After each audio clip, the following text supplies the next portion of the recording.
The summer camp of Whispering Pines had always been a place of joy and laughter. Nestled deep in the woods, it was the perfect retreat for children seeking adventure and fun. But that summer was different. It began with strange noises at night, whispers carried by the wind that seemed to echo from the depths of the forest. The first to notice was Emily, a curious 12-year-old with a love for ghost stories.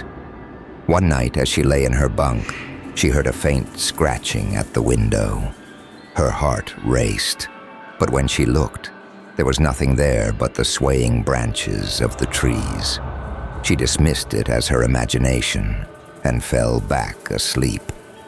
But the next morning, she found deep claw marks etched into the wooden frame of her window. The camp counselors brushed it off as a prank. Kids at camp often played tricks to scare each other. But as the days passed, more children reported hearing strange sounds and finding odd, unexplainable marks around the camp. Whispers of a monster lurking in the woods began to spread. One night, Emily and her friends decided to investigate. Armed with flashlights and a sense of adventure, they ventured into the forest after curfew.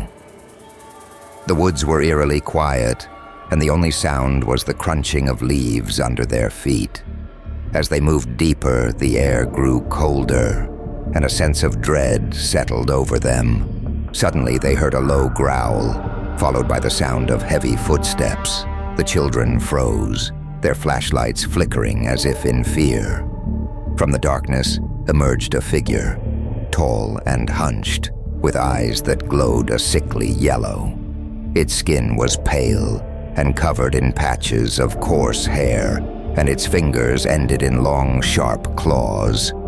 Emily screamed, and the children turned to run. The monster let out a terrifying roar and gave chase. They sprinted through the forest, the creature's footsteps thundering behind them. Just as it seemed it would catch them, they burst into the clearing where the camp was.